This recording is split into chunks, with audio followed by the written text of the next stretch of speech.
कितने तो मार खाते खाते मर गए और छुटकारा न चाहा, इसलिए कि उत्तम पुनरुत्थान के भागी हो। इब्रानियों 11:35। आज का दिन भारतीय इतिहास में एक काला दिवस माना जाता है।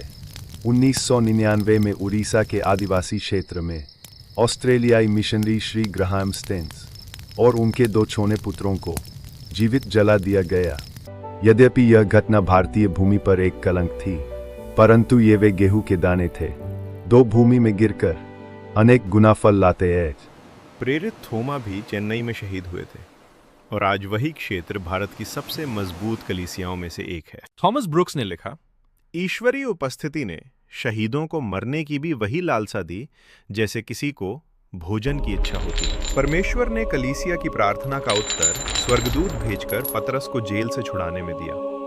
संकट के समय हमारी प्रार्थनाएं अद्भुत कार्य कर सकती हैं। जब बिशप पॉलीकार्प को चुनौती दी गई, उन्होंने कहा, 86 वर्षों तक मैंने अपने मसीह की सेवा की, उसने मुझे कोई हानि नहीं पहुंचाई, तो मैं कैसे उसकी निंदा कर सकता हूं?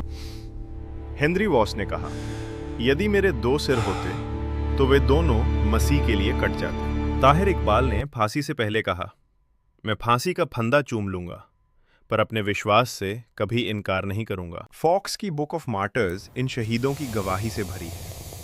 निर्बलता में भी उन्होंने अंधकार की शक्तियों को हिला दिया। इतिहास गवाह है, कट्टर विरोधी भी प्रार्थना के द्वारा परिवर्तित हुए हैं। स्टिफनुस की प्रार्थना जवान शाऊल के हृदय में उतर गई और वही सताने वाला व्यक्ति सुसमाचार का महान प्रचारक बन गया। विलियम टिंडेल ने मृत्यु से पहले प्रार्थना की, हे प्रभु, इंग्लैंड के राजा की आंखें खोल दे, और परमेश्वर ने उत्तर दिया। किसी भी चर्च पर हमला केवल मनुष्य का कार्य नहीं, बल्कि आत्मिक शक्तियों का संघर्ष है। ये लड़ाई संख्या या बल से नहीं जीती जाती। सार्वजनिक प्रदर्शन से अधिक प्रभावशाली है गुप्त में की गई उपवास और प्रार्थना।